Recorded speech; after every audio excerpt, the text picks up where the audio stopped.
I appreciate your patience. And again, I want to welcome you to the second installment of Creativity Unbound.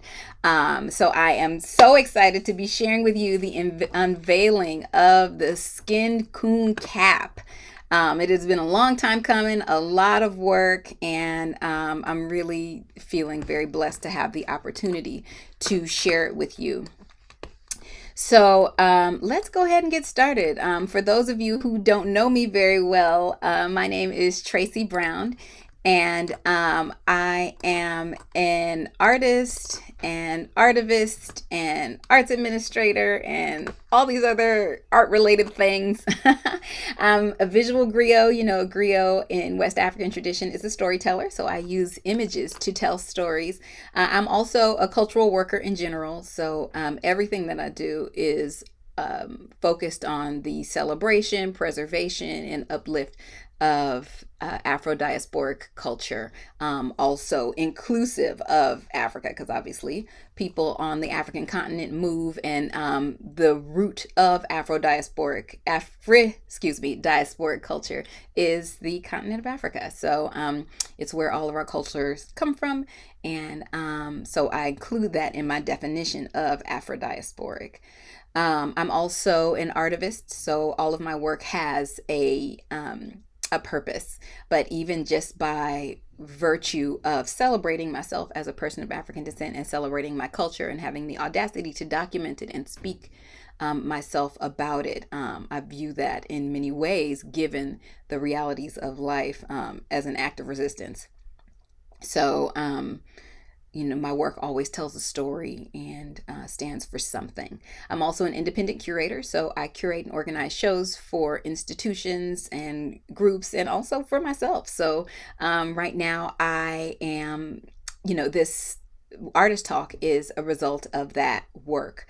And I'm also a development and capacity building consultant. So many of you know that I am shifting away from my role at the African American Tobacco Control Leadership Council to focus on my consulting work in the development community. So working with grant making organizations, etc. So I am so glad once again to welcome you here. I want to share with you a little bit about myself as an artist. Righty. So I have gone many places in the world, and also a number of places throughout the section of West Africa. And I started out as a photographer. When I was 11 years old, I started out photographing my family members, and really just fell in love with photography. I got to give a big shout out to my daddy for giving me my very, very first camera, and for helping me to supporting me in sort of discovering and developing my craft. And ever since then, I've been photographing everything that I could. But I also saw photography as a way for me to share my unique experiences with the world. I recognize that I'm really blessed to have had the opportunity to travel the places that I've traveled and experience the things that I've experienced. But I also know that in trying to tell people about those experiences, it's much more effective to show folks images of things, so people tend to be more receptive and have a little more understanding of my work and what I'm trying to share about my experience through photography. So this is the image from the Tabaski collection, which celebrates one of the Eids. It's a Muslim holiday, and it celebrates Abraham's willingness to sacrifice his son at God's request. So I focused on this show as an opportunity to show a shared story, because that story exists in the Bible, in the Quran, and also in Judaism, in Jewish texts. And it's a very important story to all the traditions. So I mounted this show during the launch of the Iraq War to just talk about the fact that all the groups are together, and they're also part of a shared tradition. So all of the sniping was kind of ridiculous, but also to illustrate, I wanted to illustrate the unique manifestation of this celebration in Africa, because it's so vibrant.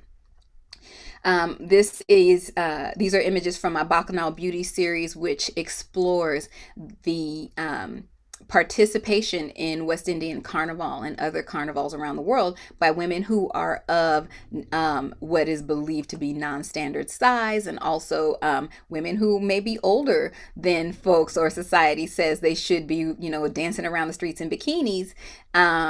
I view their participation in this ritual and in this activity as an act of resistance against very oppressive and limited ideas of beauty, mainly at a European standard. So I printed them on fabric, and as part of my exploration of different materials. I also have dedicated a significant amount of my time and work to the documentation of memorialization and funerary practices of the West African diaspora. And so these are photos from a funeral in Suriname, and photographing the actual ritual practices carried out by the folks there. And I do my best to show the commonality in how people are burying their dead in various places in the world, and also to teach about it when I get to those places.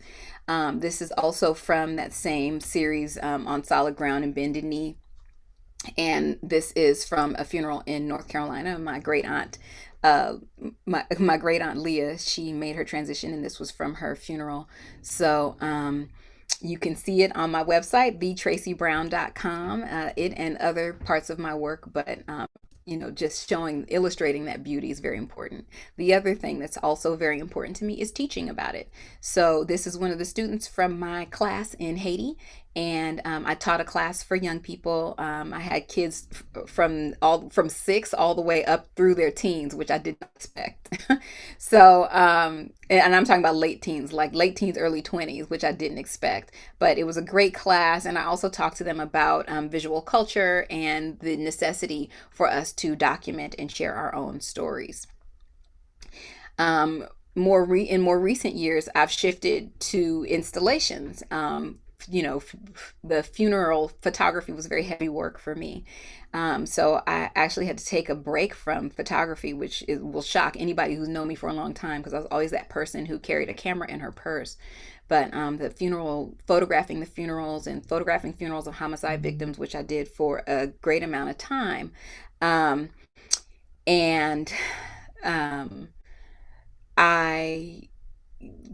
shifted to still doing artivist work, but really more installation. So this was a installation called Choose Your Punctuation, which featured a bucket with punctuation marks and the phrase "fuck your issues," which means something very different depending on how it's punctuated, who's saying it, etc. And it includes a small altar in honor of the life of Sandra Bland, whose arrest definitely made an impression on me. I was arrested once in my life, and it was a horrible experience, and it was a lot like Sandra Bland's experience, except I'm still living. And I always regretted not being as vocal as she was, but I was also extremely conscious of the fact that they could kill me. Not to say that she wasn't, but there's all these very complicated issues that are wrapped up in the arrest of Sandra Bland for me. But I wanted to honor her life because she was right, and she had every right to speak out. And I felt like this was her speaking from the grave. Also, this is an installation called Artificial Price, which incorporates some of my work, some of my funerary photography, but it is a commentary on the artificial price, the acceptance of certain ideas being the artificial price we have to pay to be able to live in the society. So it is a pushback against the idea that we have to accept being murdered on a regular basis, and that we have to accept teaching our children negative things about ourselves in order to be in order to live and to thrive, etc. So it includes this portion that is a characterization of the 3 branches of government, and also things like this hypno spinner that hypnotizes people into thinking negative things about themselves, and a number of phrases. It is the recreation or the utilization of a found object that I have an emotional connection to. So it's a toy that I found on the street, but I had the exact same version of that toy as a child, and I had a less than positive experience with the toy. So I decided to take it and remake it into something that had a message that I wanted to share, and so that I could reclaim dominion over it and my own story. These are also a number of images from the from of flyers from exhibitions that I was involved in. So I co-curated Smoke and Mirrors with Melanie and Melora Green at the AAACC in San Francisco, which was really great. It explored the effect that the war on drugs has had on Black and Brown communities, and featured the absolutely phenomenal artist, one of my favorites, Baba Emory Douglas, Dr. Baba Emory Douglas, as I call him, as well as the Same Game, Different Smokers exhibition, which explored the history of the tobacco industry targeting the Black community. And that was an exhibition that I mounted at the San Francisco Library, and I did so on purpose because I wanted the exhibition to be as accessible as possible by as many people as possible. So it was very popular and was held over for extra time in the space. And then also the Benin to the Bay series, which was in honor of the visit of my godmother, Queen Mother Dewoti Desir Honu Hona Duziem Gwele, who is a Queen Mother, and she is our Pan-African Queen Mother, and also my godmother, and just a beautiful person, a friend, big sister, etc. So shout out to you, Queen Mother. Thank you for being here today, and thank you for coming to the Bay Area and inspiring us. So the Benin to the Bay series is a multi-day event series that is annual. So I am still working on Benin to the Bay for this year 2021, but it was a wonderful event celebrating African spirituality and Afro-diasporic spirituality, and our connection to one another. So I'll share with you about the piece. This piece was created by an organization called Modeler, and I had the concept of the piece originally. I'll share with you a little bit more about my motivation in creating the piece, but know that originally this piece, it started out as something very different, which we'll go into a bit later. But when I decided to create the slave collar, which many people may have seen or remember seeing in the first installation, and that you'll see again, I was like, oh, I'll go to take a class at the Crucible, and I'm just gonna smith it. And I was like, I came to my senses and was like, ain't nobody about to go smith nothing, be up in there banging on steel during the pandemic and trying to figure out who has time to do that? It's ridiculous. It was like, come on, Tracy. So I had to get realistic and figure out how I can get this thing made. And I thought, well, maybe I can have it 3D printed. So I looked around at a few places and came up with Modeler, found Modeler. And so they sponsored the creation of the original piece. So this is an image of an early version of the piece. What you'll notice is, interestingly enough, when you 3D print something, for the most part, it comes out smooth, or it has this weird sort of ridgy texture from the buildup. So you see it's basically layers of a material being sort of squirted out of this machine. So I had to get rid of that texture and create something because I wanted it to look like metal. So this is an image of the piece after I had sort of done a little bit of background buildup on it, so that I could paint it and then get the actual sort of metal texture. Let's see. So I am going to show you some images that may be a little bit disturbing, because I want to, give you more background on the piece. So I'm going to show you this information. I'm going to share this information with you, and then what I'm also going to do is have a Q&A at the end, but I'm just going to show you some images that give you a little more background on the piece itself, and then I will show you a demo, and then we'll have a Q&A. So sit tight. I want to warn people that some of these images may be disturbing. Most of us have already seen these images, but sometimes they can call up stuff. So out of consideration for people's consciousness and feelings, I want to let you know that these images may be a little disturbing. So just take care of yourself, and if you need to excuse yourself, I totally understand. All right, so obviously the last administration, the American government in general is very disturbing, but this last group was so unshameable. The last administration was so, I'm not saying other administrations weren't unshameable. It was just the blatant lack of caring about airing their racist ideas, and also just their generally reprobate behavior that they just didn't care about. They didn't even try to hide it. That was very jarring for many of us, and very hard to deal with, very hard to take. It was disgusting, and just, and I mean, I always appreciate people showing me who they are, because when people show you who they are, you should believe them. But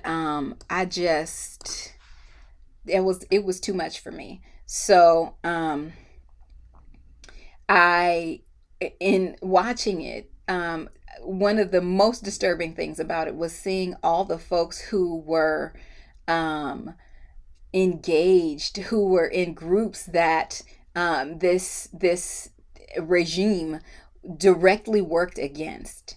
They were basically overt promoters of practicers of white supremacy, of voter suppression, of basic white supremacist ideologies, of general disenfranchisement in the interest of white supremacy. That was obvious. And then they had these groups that were like Blacks for Trump, Latinos for Trump. So you had all these like photo ops. You had people like Kanye West, who engaged himself to try to dilute the Black vote, and there was all there, there were foolish people, which there always are, who actually voted for him. But all these just coon type Negroes who are in support of him, and also Latinos for Trump, LGBTQIA for Trump. Like it's unjustifiable. In the debates, people would say, "Oh, well, it's a difference of opinion. I just have my candidate, now you have yours." Coke versus Pepsi is a difference of opinion. Grilled versus fried, that's a difference of opinion. Tastes great, less filling, that's a difference of opinion. This is like some Stockholm syndrome craziness, going along with ridiculousness in the interest of winning white adjacency. It was very disturbing and very upsetting. Especially when it came from, I could see why some down-pressed white folks might have joined on to that, because they, it was all to bolster certain ideas. But there's no way that you can deny the racially and socially problematic realities of that group, and of this particular highly ignorant, very irritating sounding person. Or being, rather. I won't even call it a person. So it was hard to watch, and that's where this piece was born out of. So what came up in my head is that people were sort of attaching these cowls to themselves. This is an image of a slave collar, and it was used as a torture device in slavery, both in chattel slavery in America, but also in slavery and colonization in other places, including like India. And so it was used to impede a person's ability to move through the brush so that they couldn't escape. So if a person had tried to escape, these would be affixed to them, to keep them from, being able to move easily through the brush. They were also used to humiliate. They were a punishment tool, and also used to call attention to a person, to say, hey, this slave, this being that we have decided is property, that we have deemed property and treated as such, is a flight risk. So keep an eye out for it, right? It also impeded, it also, was heavy. It was just punishment on various levels. Um, there were also ones, there were different styles. I had to sort of research the different styles and different types, the different uses of them. Some of them were, like this one, were placed over the mouth to punish people who spoke out when it was deemed they weren't supposed to, but B, also to punish people who stole food. So sometimes it was people who might have stole food from the kitchen or whatever, but also people who were being starved and mistreated and overworked, and dogs who may have eaten one of the watermelons that they were picking, or eaten one of the apples that they were picking, and they were punished for that. The food that they cultivated and cared for and sowed and reaped, and they weren't even allowed to freely eat those things. So just this system of brutality and cruelty connected with these collars. And also thinking about, how they were made, what it felt to have worn them, and also what it felt to, create them, what it felt like to affix them to another person. Typically they weren't outsourced. Larger plantations would have a blacksmith on site, and oftentimes a person who was enslaved was also the smith. So thinking about, like, what was the experience of that person in creating this thing as well. The nice thing is, a lot of people still escaped with these collars on. So, that spirit of resistance obviously remained in us, and we were constantly resisting. You don't hear about all the uprisings for a reason, because we weren't writing the stories back then. But the reality is, there is a significant amount of documented history of people absconding, but also people of armed resistance and organized resistances. And some were successful and some weren't, but they were all successful in that people rose up.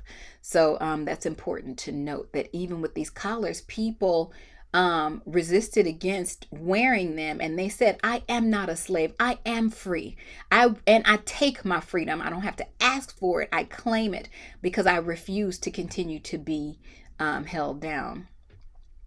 So now I want to show you the actual piece, a little bit more background before I get to the photos.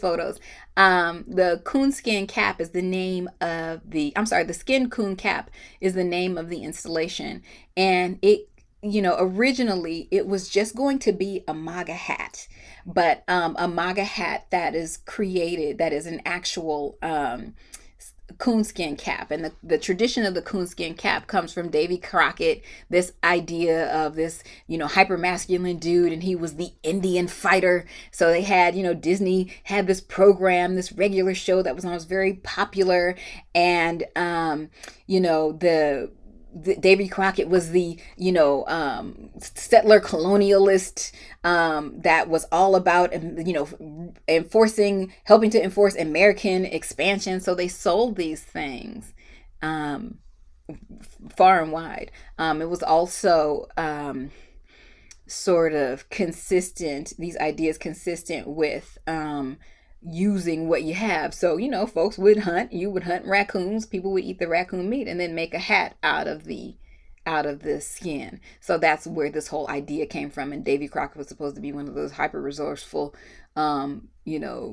colonizers who engaged in that. And so I took the MAGA image and put it on the cap and called it the Skinned Coon Cap, because it appeared to me to be a cap for the skinned coons, folks who wanted to remove their skin and wanted to buy into this idea of white is right and the colonialist makes sense.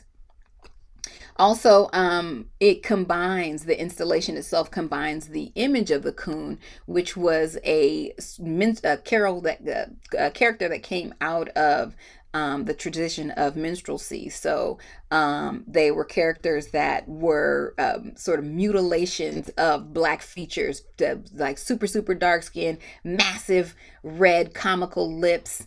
And, you know, they were essentially a caricature that was created for the entertainment of white society.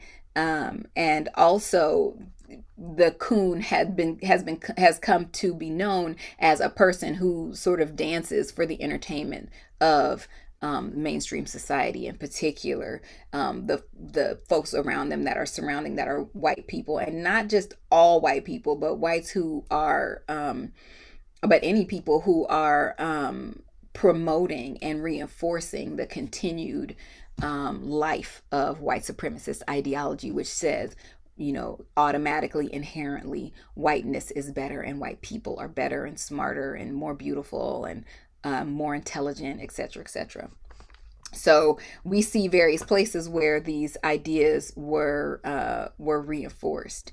Um, and so this installation sort of employs both. So I had the MAGA patch made, and it was very difficult to get it sewn on this hat because it's fur and it's super thick. So I had to try a couple of different places and finally found another seamstress, actually a sister, and I didn't get a photo of her because she was just like not crazy about the idea of me taking a picture of her. But she was the one that came to my rescue. She was great, from a seamstress shop actually in Piedmont, and she sewed the patch on for me as best she could. So the other thing that happened is I decided to add the coon lips onto the figure. So originally, like I said, it was just supposed to be a hat, and then I expanded it to include sort of alteration of the mannequin that the hat was going to sit on, because originally this was just supposed to be a mannequin, but then I was like, I feel like I need some coon lips. So another friend, Rifus and I, wonderful graffiti artist here, and the creator of Aerosol, as well as the Dark Star Universe, he primed it for me because I was so nervous about painting, because I don't paint, and he's a great painter, so he was kind enough to help me because I was just like, help me, Rifa. So he came to my rescue. So appreciate you, Rifa. I see you here. Thank you. And then another wonderful painter friend of mine, Fan Warren, she helped me to figure out how to get the texture onto the piece. So I had done the build up, but actually not the texture, how to paint it so that it looked like rust. So she helped me to develop that. She figured out what paint to use and the technique to use, and it took a couple tries, but we finally got it. So this was Fan sort of evaluating it in her workshop, and thank you again, Fan, for being willing to assist me in figuring it out. But my point is, this was definitely a community effort to bring my vision into fruition. So I want to share a little bit about another part of the piece. It's it's a lock that says New York Insane Asylum, and it is it's an actual lock from an actual place that was known as the New York Insane Asylum. There were a number, but my utilization of the lock in the piece is a nod to all mental institutions at the time, and thinking about the mental trauma associated with having been enslaved, having been brutalized, because slavery wasn't just like what, like they show on Gone with the Wind, or whatever. It was, obviously, we know it was really, really brutal. These people were rapists and perverts and just crazy people. You think of every reprobate, disgusting individual in society, they existed in slave masters, and they were empowered to be that way by the laws of this country. So of course, people are going to be traumatized by that. But my use of this lock in this piece speaks to the insanity of anybody who would affix this type of item to themselves. But it also prompts a certain amount of compassion on my part, believe it or not, because there's a part of me that feels very sorry for anybody who doesn't love themselves, love their culture, and who believes that they are, that, you know, it's necessary for them to accept the ideologies that are counter to their, to what's right and healthy for them and their people, to be able to be accepted, and also even in some instances to feel safe, right? This image is from the Willard Suitcase Project. So there was a mental institution called the Willard Institution, and a person found a bunch of suitcases of people who were institutionalized there, and found images of their family and friends that they had brought with them to the institution. Some of the institutions were specifically for folks who were alcoholics, which I can imagine if you just, you know, escaped from slavery or were emancipated because of the proclamation, of course you're gonna be, you know, you're traumatized. So you may very well turn to vices and opiates and whatever else. And then you need help, but society as it was at the time, maybe you were institutionalized in an asylum. But also I can imagine how many Black people ended up in these institutions, and also thinking about the mental health system now. But I wanted to just lift that up and consider the connection between mental emotional trauma and a choice to support ideas that are contrary to your own survival. Even, you know, I don't understand how you can't see that. But again, I'm speaking from my perspective. Also thinking about the ideas of white supremacy that are shared in mainstream society through films, and also the promotion of ideas like the idea that good guys wear white hats and bad guys wear black, and anything black is negative. You know, people talk about when they were kids, if you called somebody black, those were fighting words. Also looking at products like nigger hair tobacco, which was a real product. And, you know, the sort of caricaturization of very beautiful people, and some of our other traditions where we actually may have used, you know, bones and beads, etc., that were really beautiful, but they were characterized as savage on the one hand, but also copied on the other. So they made, you know, our bodies and our behinds were made fun of on the one hand, but then they created bustles so that they could look like us. They talk about how black we are, but then, you know, folks go out and try to get a tan. So it's one of those, they love everything about us but us, and that shows up in advertisements, etc.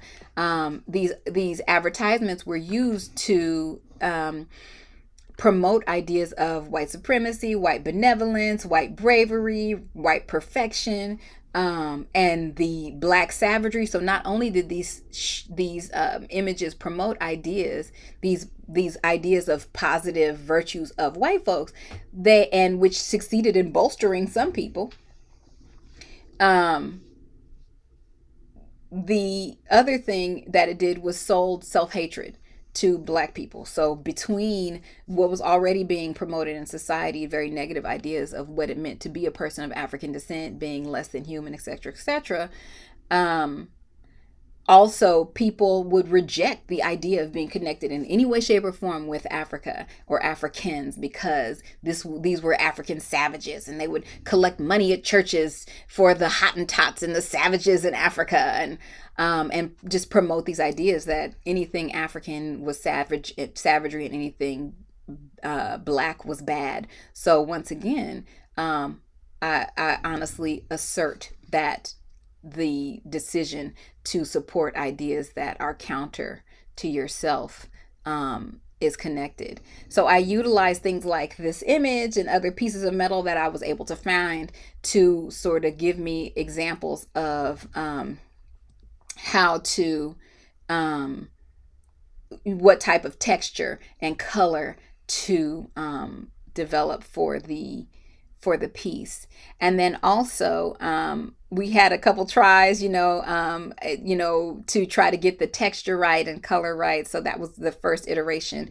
I also decided to add some other embellishments that are symbolic of making the thing pretty and making the thing sparkly, etc. So to make it sort of attractive. So while I pull up the actual piece, I am going to share this item with you. While I pull up the actual piece, I'm going to share this item with you. That is a nice sort of explanation of a nice introduction to this unveiling of the piece. So watch this.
So this is the piece. This is the finished installation.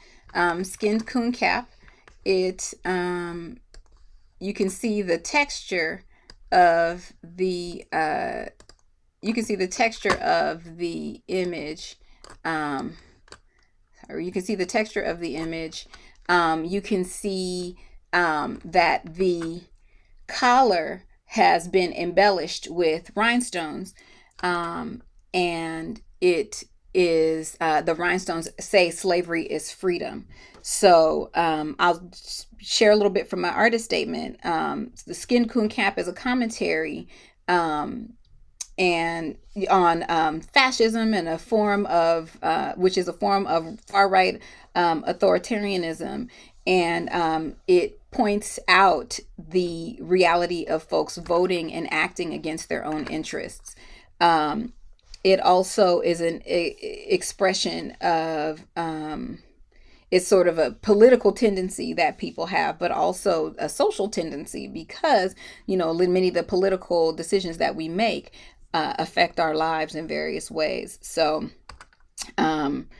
it is also a shocking it's a sort of commentary on the shocking tendency or shocking action of folks voting to support overtly white supremacist ideas and ideology, but also from people who are supposed to be community members taking care of the community and community leaders, accepting money from money making industries like the tobacco industry, like the oil industry, like, Nestle, different foods industries and the sugar industry, sugar industrial complex, to serve as industry mouthpieces. So they find folks that we trust, and then they send them into our communities to speak words that are contrary to what is good and right for us. So you'll hear a lot of that right now in the debate around the outlawing of menthol cigarettes. And they have people like Al Sharpton who are saying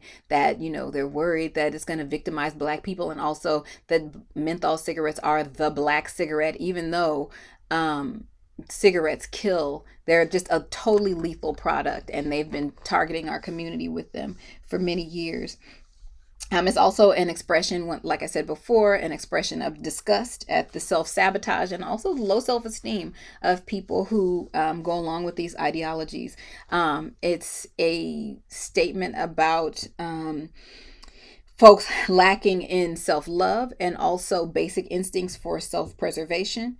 And but it also is a questioning of, how does this show up in my life? Where do I vote against my own interests when obviously it's very unhealthy from a political standpoint? It's easy to say, well, look at these coons, but we can also ask ourselves, where in our own lives, because we see what we be, and I'm definitely not a coon, but I am somebody who sometimes acts against my own interests. Like I ate pizza the other day. That's a fun and non-personal, statement about me acting against my own interests. I know good and doggone well my body cannot handle dairy, but I tell you what, I ate that pizza like it was nobody's business, and it was delicious, and I paid for it afterwards. But it just makes me think of what I'm doing to vote against my own interests. The other thing that I'll point out about this installation is that, when we talk about the skinned coon, it's somewhat of a trophy. The piece itself, the raccoon skin, it's somewhat of a trophy. So it speaks to this idea about man's dominion over animals, and which is a totally erroneous idea, or the idea that people aren't animals, which is also not true. We are humans, are a type of animal, and if you want to double check that, drop yourself into the ocean in the middle of some sharks and watch Don't You Get Snacked On. So the reality is we are still definitely animals. It's my assertion that rejection of one's cultural consciousness is vital to the acceptance of these ideas, and that to me is a sort of death. It's a sort of cultural death. So the cap is also, like I said, a symbol of American expansionism, and the coins over her eyes are part of the death practice. So in many traditions, placing coins over the eyes of a deceased person is sort of paying their fare for their movement into the next space in life. So in certain European traditions, it would be like the crossing the river Styx. So you put the coins over their eyes. So in this installation, the coins are over her open eyes, because again, rejection of one's culture is a type of death, but they are coins from the Republic of Benin. So she is paying her fare, her crossing over into death fare, using African coins from her sort of place of spiritual cultural origin, from symbolically. Also, the painting of the mouth, we talked about the coon imagery on the mouth, but also sometimes the coon image is happy, sometimes it's sad, but regardless, it's always disconnected from the reality of who this being is. So it's always performative and lacking in true depth, but and coming from a place of pathology. Also, this collar being torture device. We do again ask ourselves, why would anybody affix that to themselves? And the rhinestones make it decorative. So how many things do we have in society that if they dress it up and make it look cool and make it look pretty and make it look fun and make it a part of um, pop culture, then we it makes it more palatable and more acceptable, and it even makes people like it. Even looking at social media and how much information they capture, how much they take from us. The CIA and the FBI used to have to pick us up to ask these questions. Now we just freely give them the information. We put these surveillance tools in our houses. We go on Facebook and they like, who are your best friends? What you gonna do on Thursday? What types of things do you like? Is this your cousin? And we just like, sure, yeah, we'll give you all that information. Makes perfect sense. It's like, what are we doing? We have to really think about that and how addicted we get to those things. And often, even, we have sayings in society where people are like, I'm a beast, I'm a savage. It's like, on the one hand, people are saying that and they don't mean it in any sort of way. But when I hear those phrases, that's what I hear is characterizing oneself as non-human, which was a key strategy for chattel slavery. So to be able to enslave us, people had to characterize us as less than human to justify the atrocities carried out against us.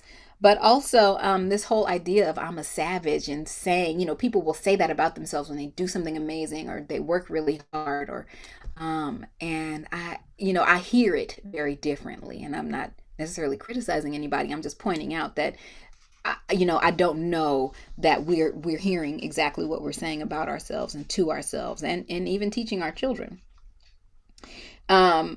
This idea of being willing to silence oneself, um, also to denounce and discourage the pursuit of freedom. So, saying that slavery is freedom, you buy into these ideas. Of course, we're going to make America great again. This is an idea of freedom and strength, not really accepting the fact that what they're saying is make America white again, and all that really doesn't include you. And if it does, it includes you in a way that's unhealthy. Um, so it promotes fear, self-hatred, and also is a manifestation of this desire to be white hatred, white adjacent. And also the term slavery is freedom is a line from 1984. But it's also present in historical documentation from people who were slaveholders who wanted to justify slavery. They talked about how slavery was so much better, and how slavery in America was better than in other countries, and how slavery it was a less brutal system than in other countries, so it was good for Black people to be enslaved in here, better than rather than other places. And also talked about how much harder it would have been on them out in the world, and that in slavery they get to be taken care of, they get a nice place to live, they get food, blah blah blah. This was actual, from the documentation of plantation owners. So I want to thank you for taking a look at my piece, and I actually also have it here with me.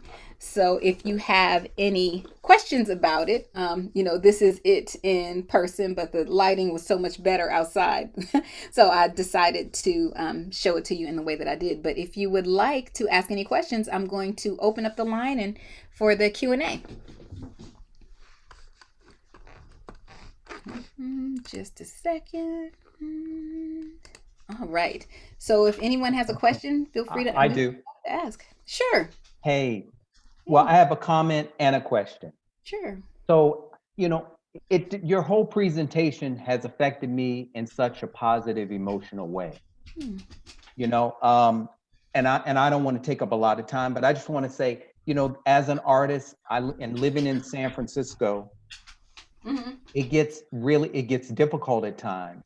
And, being a person who grew up from the East Coast in the 1960s and 70s, and grew up in an era where being a coon was an embarrassment.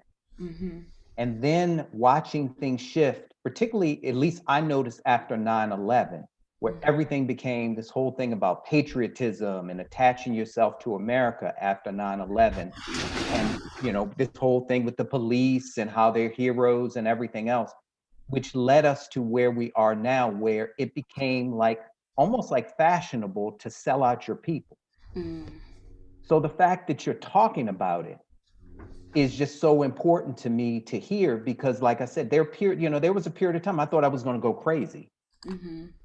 Because it just seemed so normal to just sell your people out, or be a person in a leadership position as a Black person and go on stage and say, hey, look how horrible Black people are. Let's have lectures about it. Right. So my question for you do you see this project taking on another life, like maybe a film or a book or something? Because if you do particularly put it in a film format or something, I would love to send that out to people, particularly, because I work with a lot of young people, a lot of, students and stuff. I'd love to be able to send that out to them to see that. Sure. So this is the first piece in a show called High Crimes and Misdemeanors.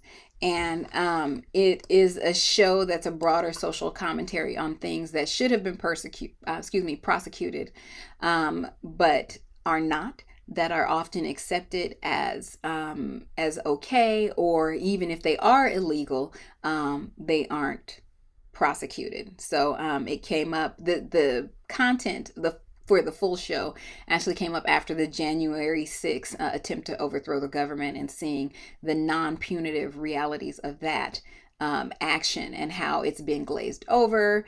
I just remember watching people leave the Capitol building. Some women had purses. You just tried to overthrow the government and you walking out with your purse. Like I was absolutely floored. So the show came out of that level of disgust and outrage and irritation.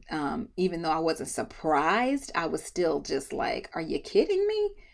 I was definitely flabbergasted, but not surprised.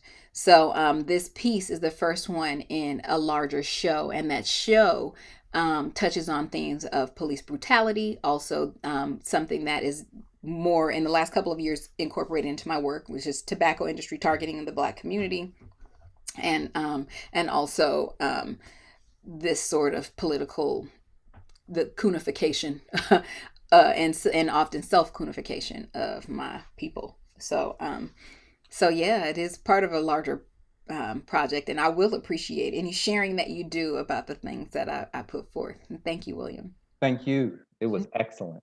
Thanks. Cardia? Hi, Tracy. Hi. How are you? I could not complain. I love it. Good. I love it. I love it. Thank you for giving me a history lesson, or reinforcing what I already knew.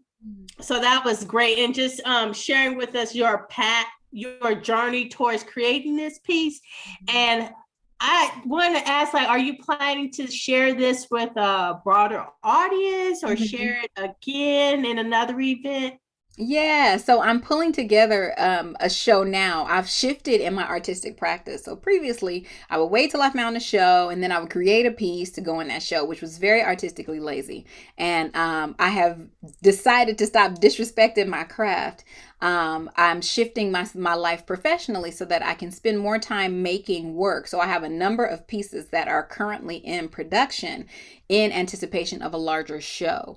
So I've had a couple of sites expressed interest in hosting my show, but I need, a space that's really secure, and that I won't have people like touching things, or and things getting broken, because obviously these are things that are being made custom. So I'm in a place of still building the show, and then eventually it will be shown more broadly.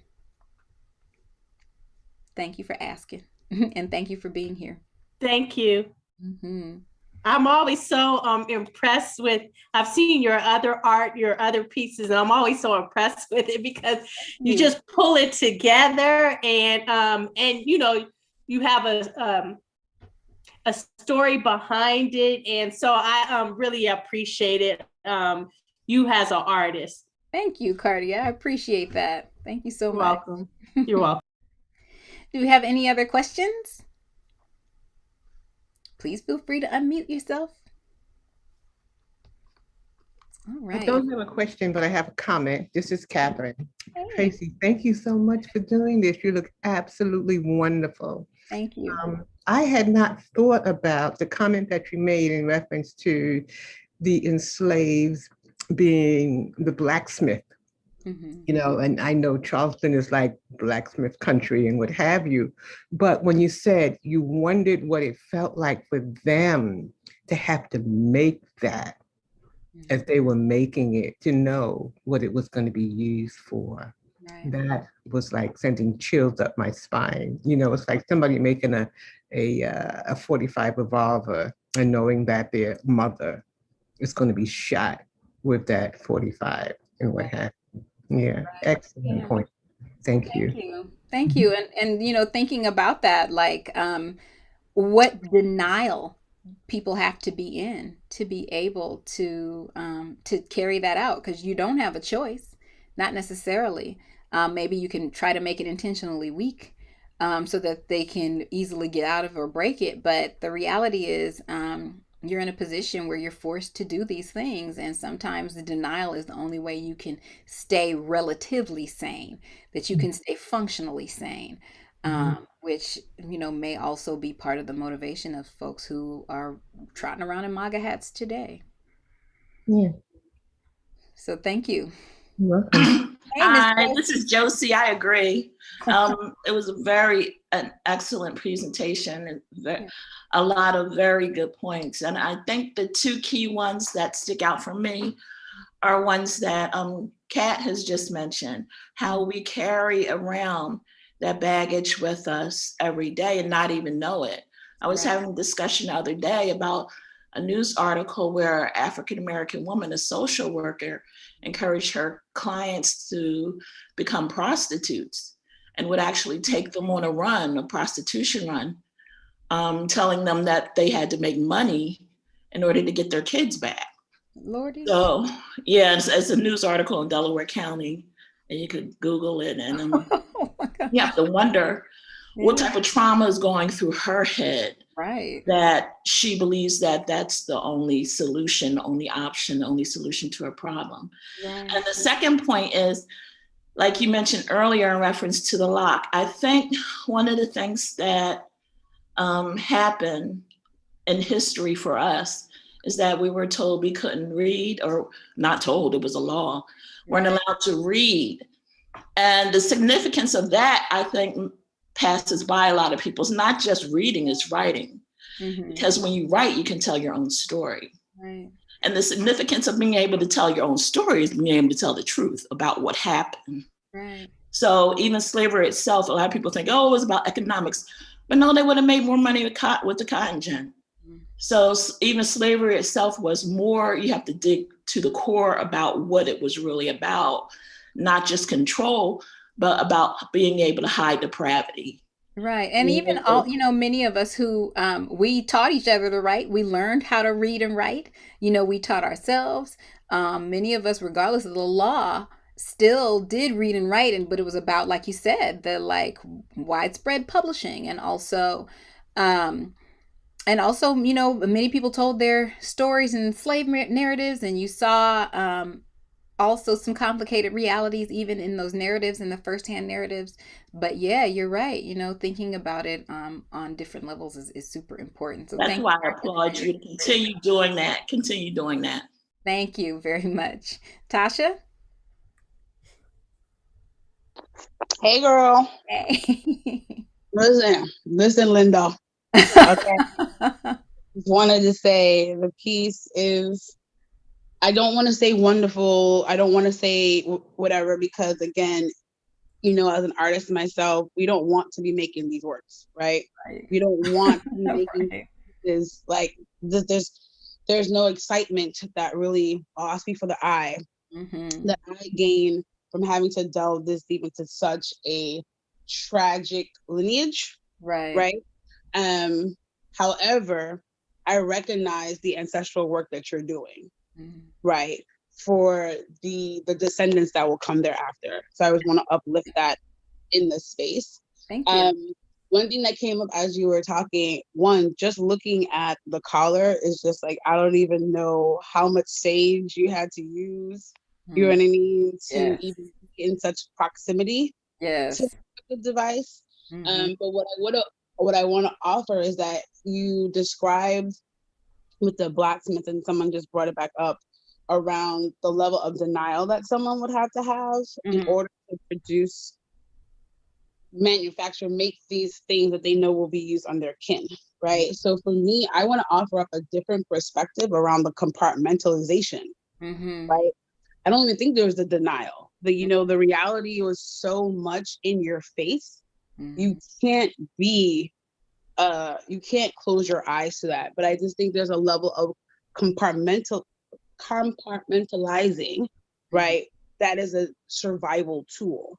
Because for me, what I'm learning is the choice in the language that we use is, will it perpetuate some of the conditioning that you're referring to with these coon acts? And I do appreciate you making the distinction around, am I a coon or am I compromising what can eventually hurt me, what will go against my own interests? Right.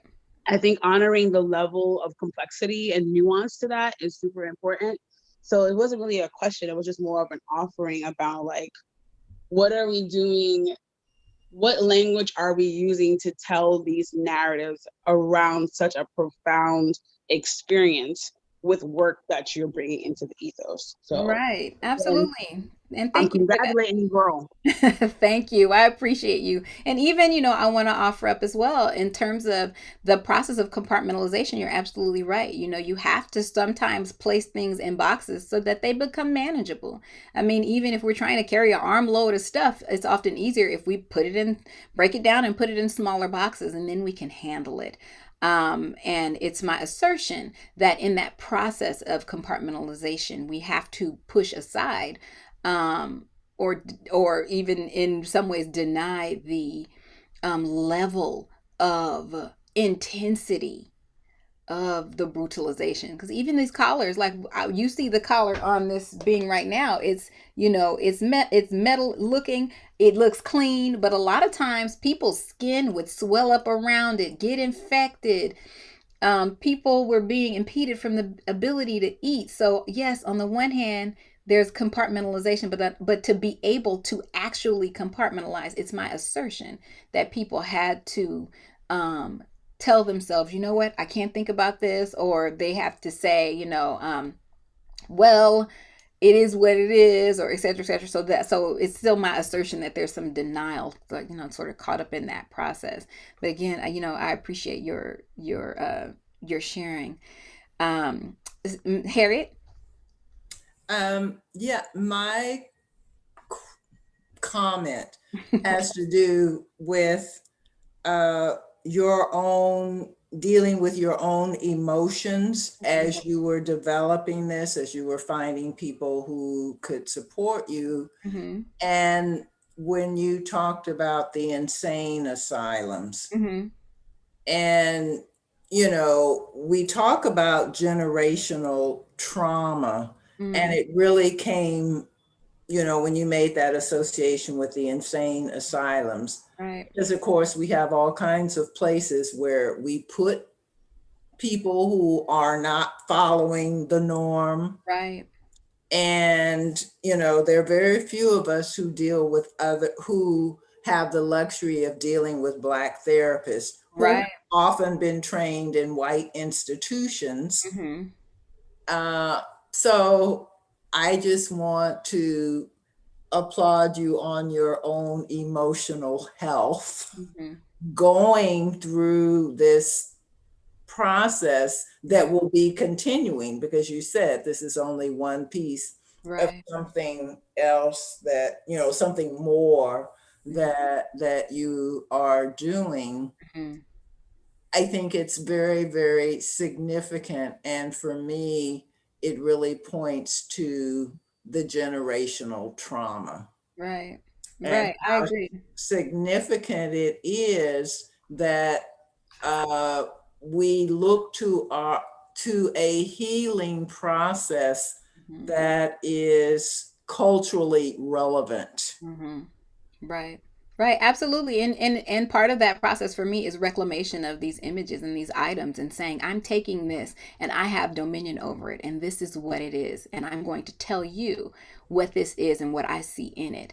So even like taking dominion over that thing and using the power of my voice and my artistic voice is a huge part of that. And also, yeah, there was a lot of sage and prayer, etc. That in New York Insane Asylum piece came here with a whole bunch of energy on it. And I had to pray about it, listen to the ancestors, let them tell me what to do to it. Including utilization of various herbs and other spiritual implements to purify it. I had to leave it out in the rain before I could even allow it to come in my house. But it came, when I first got it and I opened the envelope, I was like, oh no, I can't. It was it had energy on it, and I had to leave it outside my house. I actually ordered two, and the other one is still outside. It's like not touching the house, still wrapped in its original packaging. I was just like, I can't even have this in my space. But it took multiple layers and levels. And yes, I do go to therapy on a regular basis to make sure I maintain my sanity, honey. Because if I go crazy, I'm taking everybody with me, and y'all don't want that. So thank you, Miss Harriet. I appreciate you. Queen Mother, yes. Hi. So good to see you. You too. Thank you for this powerful presentation, and I want to thank you for the courage and the insight, the foresight of resurfacing this kind of work, because and to do so within the context of the past 4 years, well, we can say 5 because before Trump became president, this ugliness became quite visible, and I hope the same kind of traction that Danny Glover's America, the KKK, This Is America, that video, it created traction in thinking about the historical context of this ugliness, that this work is able to do that too, because there is a tendency for us to, have these episodic moments of rage and enlightenment and understanding of history, and then enter into a state of a kind of historical or social amnesia. So I hope this work is able to, get us thinking again, and more importantly, acting on change. But I want to just go back quickly to the issue of the blacksmith, and just to state that for everyone, not all blacksmiths were of African descent. They were European. Probably a large majority of them were, at least initially, European blacksmiths. And so one need not compartmentalize anything. One need not think about anything, because what is happening within the psyche of white America at that point, and even whiteness was something that was invented, was we're not humans. So anything who is subhuman, not considered human, you don't have to think about whether or not you're going to put these branks and collars and metal tongue depressors in their mouths, or sequester our heads in this brutal manner. We weren't human for them. So you don't have to rationalize that. There's no internal trauma for you if you don't recognize somebody as human. They're cows, they're cockroaches, they're whatever. And the first process of being able to brutalize someone is not recognizing their humanity. So that very much informed the thinking, particularly of I would say the overwhelming majority of white blacksmiths. But I also want to say that this work also has another insidious historiography, which has a double impact on us as Black women, because a lot of these instruments of torture were created not uniquely for us. This is how the white European patriarchy was dealing with their women. Right. You know, and so there's a long, ugly history of, again, not recognizing the humanity in a person who could be your daughter, your mother, your sister, but certainly is somebody else's daughter, mother, or sister. Right, whether it's the collars or the chastity belts or all of that, all of that. So yeah, so transferring their diminished sense of self into our spaces is like a non-issue, which is a logical transgression, a logical sort of transmission of knowledges and behaviors that they have long become accustomed to. So there's that added weight, that invisible weight that informs the work. And finally, I have to say that as people of African descent, and certainly of indigenous traditions, the soul resides in the head, you know, not in the body per se or the heart, but the soul resides in the head.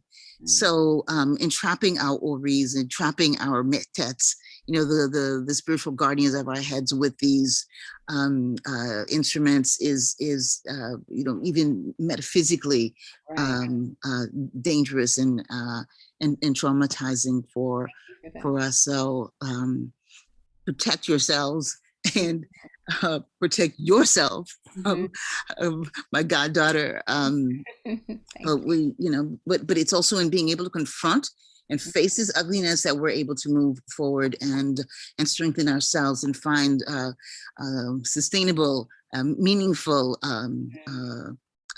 solutions to this scourge that still shapes how we think and act, especially in this country. Sure. Thank you so much. Thank you very much. Thank you, Queen Mother, so much for that. Are there any other questions?